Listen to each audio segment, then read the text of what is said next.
नमस्कार, मैं हूं शमसुल एबी और आप देख रहे हैं एनएच।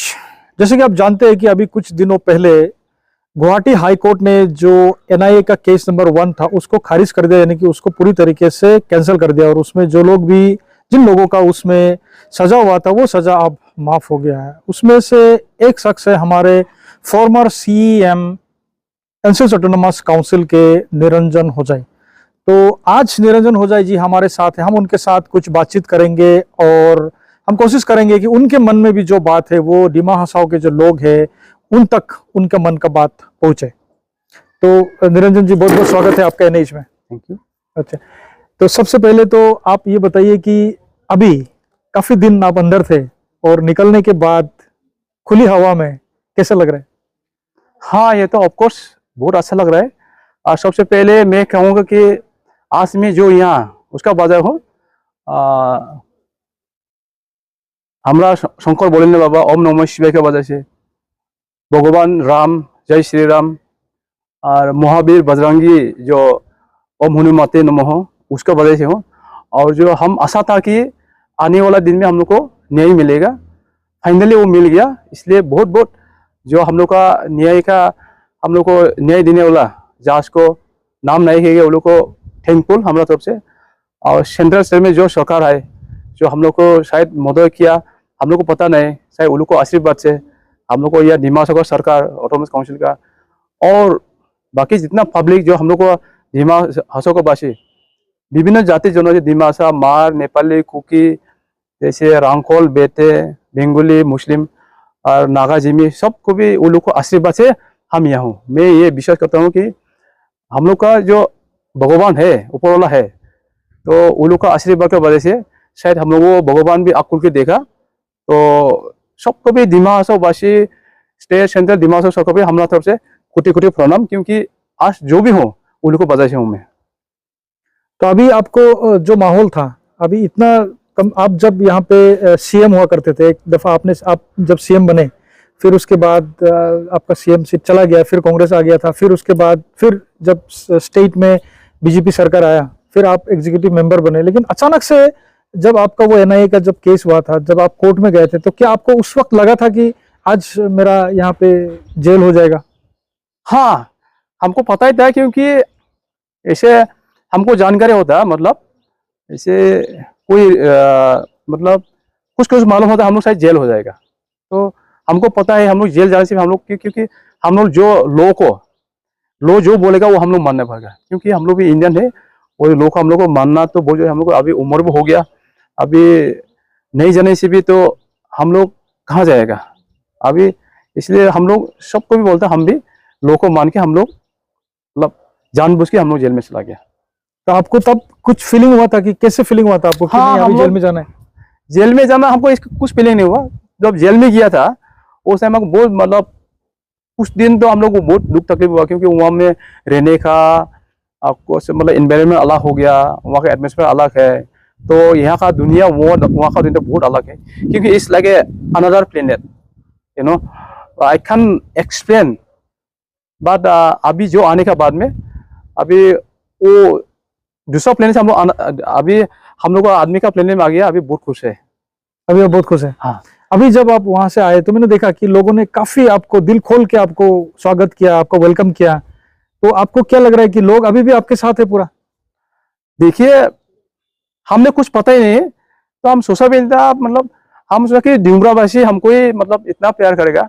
अभी हमको आस्ते से लोग बहुत आया, विभिन्न जाति जनजाति वो लोग भी मतलब बहुत खुश है। हमने पता नहीं हमने क्या कर दिया, हमने कुछ किया भी नहीं, फिर भी जाने अनजाने में शायद हमने कुछ अच्छा काम किया। कोई कहता है ना कर्म करो कर्म ही धर्म है, शायद उस कर्म का फल अच्छा मिला, मैं ये सोचता हूँ। अभी आपसे बात करके ऐसा लग रहा है कि एक स्पिरिचुअल जो गुरु जैसे कि आपका अंदर आ गया, आप मतलब आप धार्मिक थोड़ा ज्यादा हो गए। तो क्या जब आप अंदर थे तब क्या आपने कुछ धर्म के बारे में कुछ ज्यादा और रिसर्च किया, आपने पढ़ाई किया उसके बारे में? देखिए, हम 2004 से हम 1990 जब मैट्रिक पास होके आया, तो यहाँ में कुछ वो नाम याद नहीं, वो बोला हमको सोमवार से हमको आप फास्टिंग रहे। तो 1993-94 से हम फास्टिंग रहा, उसके बाद में हम कंटिन्यू रहा। तो हम पहले से हम पूजा वूजा वगैरह करता, क्योंकि हम लोग को डिमा हसाओ का जो जंगल में पूजा होता है वो भी मानता है। जो हम लोग हिंदू है, हिंदू का हिसाब से हम पूजा करते हैं। तो हम हफ्ता में 2 बार फास्टिंग रखता था, पहले मंडे एंड थर्सडे, बाद में चेंज हो गया थर्सडे एंड वेडनेसडे। तो हाँ, हम पूजा भी बहुत किया हमने वहाँ में, जैसे हनुमान चालीसा, बजरंग बाण और जो शिव बाबा, गणेश बाबा का, ऐसे हम लोग का देवी पूजा बहुत किया। और वहाँ में हम लोग क्या काम है, पूजा करना है, थोड़ा सा खाना खाना है, वॉकिंग करना है, जो रूटीन बना के हम लोग जो सेट कर लिया, उसके वजह से आज मैं यहाँ हूँ। तो आपका वैसे नॉर्मल रूटीन क्या होता था आपका सुबह से लेकर रात तक? सुबह से हम कम से कम करीब करीब 2-2:30 बजे उठता था सुबह? आज सुबह। अच्छा। सुबह 2-2:30 बजे उठ के नहा के पहले हम पूजा वूजा करता था। ओके। पहले पूजा, बाकी देवता देवी को पूजा करता था, उसके बाद में हनुमान चालीसा पढ़ता था। वो पूजा करते के हम करीब 6 बजता था सुबह का। ओके। उसके बाद में थोड़ा कुछ लाइट ब्रेकफास्ट करके, जैसे पानी जूस वगैरह पी के थोड़ा कभी वॉक करता, कभी कभी थोड़ा सा वर्कआउट भी कर लेता था। तो आने के बाद में 8 बजे में रूम आ जाता। उसके बाद में हेवी ब्रेकफास्ट करके कुछ नहा के मंदिर वगैरह धो के फिर हम वॉकिंग करता है, क्योंकि हेल्थ इज वेल बोलता है ना, health is well. Health is well. इसलिए मतलब हम लोग को जेल में हो या बाहर में हो, हेल्थ अच्छा होना तो बहुत जरूरी है। तो उसका हिसाब से हम लोग उस सब में हम लोग का टाइम पास हो जाता था। तो आपका मतलब वहाँ रूटीन सिर्फ वही था, मतलब पूजा करना, वॉक करना? पूजा करना, वॉक करना, कभी ऑफिस में जाना, अगर बीसी होगा तो बीसी में जाना, कोई, हाँ ऐसा था। और नहीं तो उसमें हमारा टाइम पूरा दिन भर चला जाता था। और नहीं तो फिर अगर कुछ काम नहीं तो रेस्ट ही करो, दूसरा कोई काम तो है नहीं उधर। हाँ, दूसरा वही चलता है, दिन रात वही चलता है सेम। लेकिन वो मंडे और जो वेडनेसडे में, उस दिन जो हम फास्टिंग होता, तो हम कुछ भी ना एक्सरसाइज करता ना कुछ खाता पीता। उस दिन से हम ऐसे नॉर्मल वॉक करता था, और शाम को फास्टिंग ब्रेक होने के बाद में वो खाना वगैरह कुछ रोटी वगैरह खाता था। तो अभी जो हाल ही में जो आपका वर्डिक्ट हुआ है ये गुवाहाटी हाई कोर्ट से, तो उसका पहले आपको कुछ अनुमान लग गया था कि वर्डिक्ट ऐसा कुछ मिलने वाला, या उसी दिन आपको पता चला जिस दिन वर्डिक्ट? देखिए, पहले भी हम सोचा था कि हम लोग को जो वो बर्थडे हुआ, तो वो हम लोग का अगेंस्ट में जो हम लोग का जो उस जासमीन में लिखा है, ये DST जी का जो NA केस 1 का जो हम लोग को केस में इन्वेस्टिगेट किया, उसमें there is no killing, there is no terrorist act, ऐसा बोल के लिखा है। हम वो देख के सोचा कि ये हम लोग को एक दिन ना एक दिन तो जरूर न्याय मिलेगा, उसका आशा में था।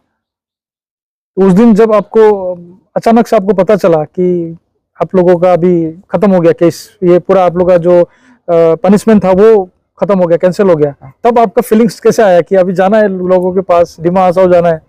हाँ, ये तो होगा, कहते हैं ना, दुखी वाली रात कौन सो सकता है, खुशी वाली रात सोता कौन है? ये तो वो वाला खुशी का दिन था। हाँ। और 1917 में एक दुख का दिन था। हाँ।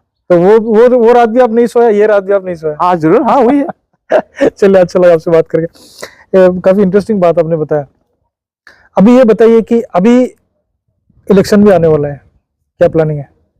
देखो, इलेक्शन तो हम पहले बोल दिया, तो अगर दिवंगरा में जो एंट्री किया मैंने, उसे में हम दिवंगरा का पब्लिक को भी सबको बोल दिया कि आने वाला दिन में अगर हाईकमान हमको ठीक है देगा, हम जरूर बीजेपी, हम तो बीजेपी का आदमी, सब भी मालूम है, स्टेट भी, दिमाग सब भी।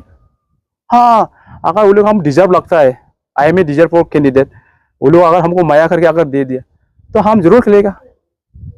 आपको हाईकमान टिकट आपको नहीं देने का कोई वजह भी नहीं है मेरा ख्याल में, क्योंकि मैं जितना तक मैं समझ रहा हूँ, नॉर्थ ईस्ट में अगर पहला किसी ने बीजेपी सरकार बनाया था तो वो निरंजन हो जाए।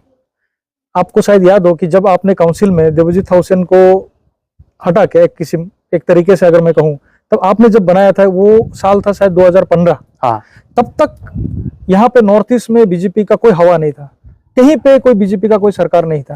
पहला सरकार एनसीसी ऑटोनोमस काउंसिल में आपने बनाया था, तो मेरा ख्याल आपको तो टिकट मिलना चाहिए। हाँ, उस टाइम में स्टेट में भी कांग्रेस था, तो यहाँ में भी कांग्रेस था, पूरा नॉर्थ ईस्ट में कांग्रेस था। हाँ, वो तो हम याद नहीं है, लेकिन स्पेशली हम असम और यो का बोलेगा, दिमाग से बोला, कांग्रेस था उस टाइम भी। शायद हमने बहुत मेहनत भी किया होगा। लोग कहते हैं ना, अब जो गच्छे उठता है तो उसका तगलू कोई नहीं दिखता है, जब अब चढ़ता है ना तो आपको सब मिलकर ठानता है कि नहीं? सच्चाई तो है ना? बिल्कुल। तो हमने किया, हाँ हमने बीजेपी का जो पार्टी का जो हमारा एमएच का जो डिसीजन मैंने किया, हाँ सरकार हम लोग बैठा भी था, ड्यू टू अनलकी जो हम लोग को सरकार पीर बना, तो उसका हिसाब से तो मिलना चाहिए था, लेकिन सब खेलता ऊपर वाला का है, हम ऊपर वाला का ऊपर भरोसा करता है। अगर आपको टिकट मिलेगा तो आप जरूर खेलेंगे? हाँ जरूर, तो दोंगरा से खेलना है। हाँ। और अगर टिकट नहीं मिला? टिकट मिला तो हम इलेक्शन में शायद कॉन्टेस्ट नहीं करेगा। करेंगे नहीं? इंडिपेंडेंट भी नहीं? शायद। शायद हाँ, क्वेश्चन मार्क है उसमें। कर भी सकते हैं मतलब, चलिए वो फिर आगे देखेंगे। तो अभी आप जब लोगों के बीच जा रहे हैं, अभी आप लोगों के बीच जाना है, आपका घर में भी मैंने देखा काफी लोग आपके साथ आ रहे हैं, क्या क्या बात हो रहा है, कैसा मतलब इंटरेक्शन हो रहा है लोगों के साथ? लोगों का क्या उम्मीद है आपके साथ, कैसा बात हो रहा है? नहीं, यहाँ में अभी जितना दिमाग में जितना कम्युनिटी अभी वोट आया हम लोग का, वो लोग बोलते हैं आप इलेक्शन खेलना पड़ेगा, ये करेगा। हाँ हम भी खुश है, तो अभी हम भी चाहता है, तो वो लोग चाहता है कि हम इलेक्शन खेलो, लड़ो, फिर से अच्छे से काम करो, पहले जितना काम किया उससे और ज़्यादा अच्छा करो। और हम चाहता है कि लिव एंड लेट लिव, जियो और जीने दो। तो हम लोग दुनिया में कितना दिन रहेगा, आज से कल नहीं, किसी का कोई भरोसा नहीं। तो कोई अच्छा करे या नहीं करे मुझे उससे कोई फर्क नहीं पड़ता। मुझे पड़ता है कि मेरा जो धर्म है, हम अच्छा करने की कोशिश करें और वो अच्छा करेगा, वही मेरा धर्म। लोगों के लिए अच्छा करना है। हाँ ठीक है, live and let live. Live and let live. आप भी बचो, आपको भी बचने दो, आप भी बचो, जियो और जीने दो। जियो और जीने दो। अच्छा, अच्छा है आपका ये जो सोच है। अच्छा ये बताइए कि 2017 में जब आप अंदर चले गए थे, तब जो डिमा हसाओ था, अभी जब आपने आके देखा, कुछ चेंज लग रहा है आपको? हाँ बहुत कुछ चेंज हो गया।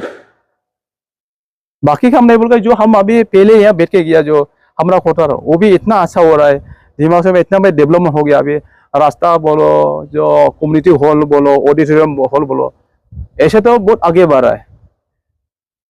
डेवलपमेंट हुआ है, काफी डेवलपमेंट तो हो रहा है। आपका ही सरकार है? हाँ हम लोग को सरकार है, तो हम लोग का कम से कम जो सीएम माननीय सीएम जो डेवलप कर रहे थे, वो भी बहुत जितना सकता उसका तरफ से कोशिश किया। हाँ डेवलपमेंट तो होते ही रहेगा, लेकिन हम लोग जो सोचा था, हम लोग जो पहले, अभी तो बहुत दिमाग का सीनियर चेंज हो गया। तो अभी आपको क्या लग रहा है, और भी कुछ करना है अभी? नेक्स्ट इलेक्शन तो शायद अभी हो जाएगा 2-3 महीने में। नहीं देखो, आज जैसा सिंगापुर जैसा, जैसे अमेरिका जैसा, वहां में तो कुछ इतना develop country, America world super power, उसमें भी अभी तो कर रहा है। तो हाँ इसी भी और अच्छा होना है, क्योंकि जितना बनाओ और ज्यादा बनाओ। मतलब सरकार का तो काम ही है डेवलप करना। हाँ डेवलप करना, हम लोग को डेवलप करना, इसलिए डेवलपमेंट नहीं जैसे मतलब क्या बिल्डिंग कंस्ट्रक्शन इंफ्रास्ट्रक्चर ऐसे नहीं, मतलब जैसे रोड का भी, जैसे पानी बिजली का भी, जैसे एजुकेशन का भी, जैसे मेडिकल का भी। हम लोग मेडिकल साइड भी देखने लगेगा, रास्ता अच्छा होने का, रास्ता बहुत अच्छा हो गया, और भी अच्छा होना है। जैसे मेडिकल भी अभी बहुत है, और भी ज्यादा होना है, क्योंकि कुछ जगह में हम लोग का मेडिकल का जो स्टाफ बहुत कम है। और एजुकेशन तो हम लोग को चाहिए, एजुकेशन के बिना तो हम लोग आंखें बंद है। अगर हम लोग का एजुकेशन आंखें बंद है, अच्छा को भी खराब है, खराब हो जाए, लेकिन एजुकेशन हम लोग को सबसे पहले एजुकेशन बहुत जरूरी है। बाकी भी सब अभी चल रहा है, अच्छा हो जाएगा, लेकिन एजुकेशन के बिना तो हम तो कुछ नहीं देखता। एजुकेशन को और ज्यादा डेवलप करना जरूरी है। हाँ जरूरी है, क्योंकि तो आपको अभी क्या लग रहा है, एजुकेशन रह गया और क्या क्या रह गया आपके हिसाब से? नहीं ऐसे तो देखिए, हम रह गया ऐसे बात नहीं है, चल रहे। और भी मतलब हम लोग को जो स्टूडेंट्स वगैरह को हम लोग को स्कूल जाके, कॉलेज जाके इनकरेज करना पड़ेगा। वो लोग, हम लोग मैट्रिक के बाद में क्या पढ़ना चाहिए, साइंस आर्ट्स ना कॉमर्स। हाँ, और साइंस पढ़ने से क्या होता, कॉमर्स पढ़ने से क्या होता, आर्ट्स पढ़ने से क्या होता, तो वो हम लोग का स्ट्रीम के बारे में हम लोग सिखाना पड़ेगा। तो साइंस पढ़ने से हम लोग इंजीनियर भी जा सकता है, जैसे डॉक्टर हो सकता है। जैसे आर्ट्स में हम लोग एमएससी डॉक्टर भी कर सकता है, वो लेक्चरर बन सकता है।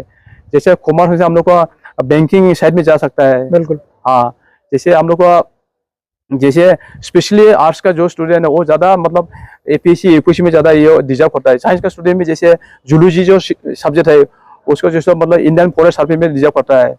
ऐसा बहुत कुछ है, ऐसे बहुत सिखाना जरूरी है, क्योंकि हम लोग को दिमाग में अभी यूपीसी एपीएससी में बहुत ज़्यादा है कि यूपीसी में अभी कमते हैं। तो आने वाला दिन में हम चाहते हैं बहुत हो, हमें अच्छा नौकरी करने वाला नहीं चाहिए, अच्छा नौकरी देने वाला चाहिए हमें। बिल्कुल। हाँ, अच्छा नौकरी वाला हर आदमी भी बन जाएगा, लेकिन अच्छा नौकरी देने वाला हम लोग को जो दिमाग में हर जाति में भी बहुत कमती है। तो रिसेंटली जो एक IPS में नाम उसका हम भूल गया, यूपीएससी का यूपीएससी का, वो भी बहुत अच्छा हुआ। उसको भी हम लोग तरफ से प्रो मीडिया कांग्रेचुलेशन हम कहते हैं। चलिए ठीक है। तो अभी जैसे कि मैंने आपको बोला कि प्लानिंग आपका जो अभी जो प्लानिंग है आपका अभी, मतलब चलिए इलेक्शन को हम अगर छोड़ भी दे तो वैसे आपका अभी क्या प्लानिंग है? मतलब अभी नेक्स्ट आपको क्या करना है? फिर से आपको वही जाना है, अपना एरिया में जाके आप लोगों से मिलना है, बातचीत करना है? हाँ, लोगों से हम वहाँ, हमारा गांव है, हमारा एरिया होता, हम लोग आना जाना तो होते रहेगा वहाँ में, तो ऐसे कोई बात नहीं। उसी एरिया में? हाँ। अभी बीजेपी ऑफिस में आप गए थे यहाँ पे? हाँ गया, मिले सबसे? सब बीजेपी में आपको मेंबरशिप है अभी? वो तो हम अभी देखो, जो बीजेपी का जो पार्टी का जो मेंबर है, हमको ऐसा लगता है जैसे नौकरी करके अभी डिसमिस हो गया, दोबारा नहीं मिलेगा, जैसे ऐसा हमको लगता है। ऐसे कुछ नहीं, मतलब पहले हम जो जेल में गया था उस समय क्या सस्पेंड ना कुछ डिसमिस किया था शायद, वो तो इतना not big issue I think. और इंस्टेड हो जाएगा? हाँ, ये तो ऑब्वियसली होगा। अच्छा, चलो एक बात बताइए, आपने अपना जो करियर एक तरीके से आपने डिमासा स्टूडेंट यूनियन से शुरू किया है। हाँ। फिर ऑटोनोमस स्टेट का मूवमेंट में आप आ गए। हाँ। फिर आपको यहाँ पे एक जॉब भी था PHE में। हाँ। फिर आप DSD जे में चले गए। हाँ। वहां से फिर आप आए, तो सरेंडर करने के बाद आप काउंसिल में इलेक्शन, ये जो सारा जो सीढ़ी एक से बढ़कर एक एक करके करके करके फिर आखिर में जेल के बाद अब फिर निकल के आप आए, ये पूरा आपका एक्सपीरियंस कैसा रहा, थोड़ा सा बताइए। हाँ, बहुत एक्सपीरियंस। शॉर्ट में कहता हूँ, जो लीव में जाता है ना, वो कभी भी बन सकता है। जो हमने जो मैंने स्ट्रगल किया लाइफ में, वो हम लोग सीढ़ी की तरह हो रहे हैं। जो सीढ़ी की तरह होता है ना, वो अपना खुद मेहनत की वजह से होता है, किसी को बिना का सपोर्ट के बिना वो सीढ़ी में उठने ला इतना आसान में नहीं बनता। जो आप जहाँ भी हो, जहाँ से भी आओ, वो हमेशा आपको क्वालिटी, ठीक है, आपको जो टैलेंट वो हमेशा रहेगा। क्योंकि हम लोग सीढ़ी में चढ़ने वाला नहीं, हम लोग सीढ़ी में चढ़ने वाला है, लिफ्ट तो अगर कभी लाइट चला गया तो वो तो अचानक बंद हो जाएगा। There is no guarantee, right? ऐसा है। तो सीढ़ी में चढ़ाई कर करके आपने किया, इसलिए काफी ज्यादा आपको एक्सपीरियंस? हाँ, बहुत एक्सपीरियंस भी हुआ लाइफ में, बहुत स्ट्रगल भी किया। लेकिन कहता है ना, जो भी दुख तकलीफ ऐसे फॉरगिव एंड फॉरगेट, जो हो गया उसको छोड़ो, आगे बढ़ते रहो। हाँ, अच्छा सोच लेके आगे बढ़ो। हाँ। अभी आपका मैसेज क्या है डिमा हसाओ के लोगों के लिए? एक मैसेज दीजिए छोटा सा, या आप जितना बड़ा भी देना चाहे, कोई इशू नहीं है। लोग सुन रहे हैं आपको, डिमा हसाओ के सारा लोग। एक बार कहूंगा डिमा हसाओ के लिए, ठीक है? गो गोइंग, गो ग्रोइंग, गो ग्लोइंग, ठीक है? हो जाएगा सबके लिए? हाँ। अच्छा, अब जो डिमा हसाओ के जो लोग हैं, उनका हो सकता है कि आपके ऊपर काफी ज्यादा उम्मीद आपके ऊपर हो। मैं एक बार फिर से उसी सवाल में आता हूं, क्योंकि आप है तो पॉलिटिक्स के साथ जुड़ा हुआ है। हाँ। तो सवाल तो थोड़ा थोड़ा पॉलिटिक्स का हो गई। अगर मान के चले कि इलेक्शन हो रहा है, आपको टिकट भी मिल गया, दंगबरा से आप इलेक्शन खेल रहे हैं, जीत गए आप, तो क्या CM का कुर्सी के लिए आप फिर से एक बार दावेदार होंगे? ऐसा बात नहीं, देखो, बीजेपी एक नेशनल पार्टी है, ठीक है? बीजेपी एक नेशनल पार्टी है, तो हाईकमान जो डिसीजन देगा, जो मानेगा, उसका हम बात मानेगा, हम बोलेगा, ठीक है? पहले में माना, अभी भी मानेगा, और आने वाले दिन में हम मानेगा। हम शायद बोला पहले, अगर बीजेपी की टिकट नहीं मिलेगा, हम नहीं भी खेलेगा, इलेक्शन ही नहीं लड़ना है। हाँ, इलेक्शन खेलना कोई बड़ा नहीं। कहता है ना, जान है तो जान है, जाने नहीं तो जान कैसे रहेगा। चलिए ठीक है, तो आपसे काफी देर आपने समय दिया इस वक्त, और आगे हम आपके साथ इसी तरह बात करते रहेंगे। कुछ और समय जब आते रहेगा, आप धीरे धीरे आगे मूव कीजिए, हम भी आपका जो भी एक्टिविटी है वो लोगों तक पहुंचाते रहेंगे। आपको मन का बात जो है वो भी हम आप लोगों तक पहुंचाते रहे। तो निरंजन जी, बहुत बहुत शुक्रिया, आप हमारे समय। आपको भी बहुत शुक्रिया जी, और आपको जो कैमरामैन साथी को भी बहुत बहुत शुक्रिया। चलिए, थैंक यू। Thank you. तो आपने देखा, ये थे निरंजन होजाई जी हमारे साथ, और आगे भी हम निरंजन होजाई से बात करते रहेंगे। और ये अभी थोड़ा सा बिजी है, उनका काफी ज्यादा एक्टिविटी है, अभी लोग काफी ज्यादा उनसे मिलने के लिए आ रहे हैं। इस बीच भी उन्होंने हमारे लिए समय निकाला, उसके लिए भी बहुत बहुत शुक्रिया। और आप लोग इसी तरह देखते रहिए NH, और याद रखिए कि हम ये जो आपको हमेशा अपडेटेड और सटीक खबर देते रहेंगे। तब तक के लिए मुझे दीजिए इजाजत, धन्यवाद।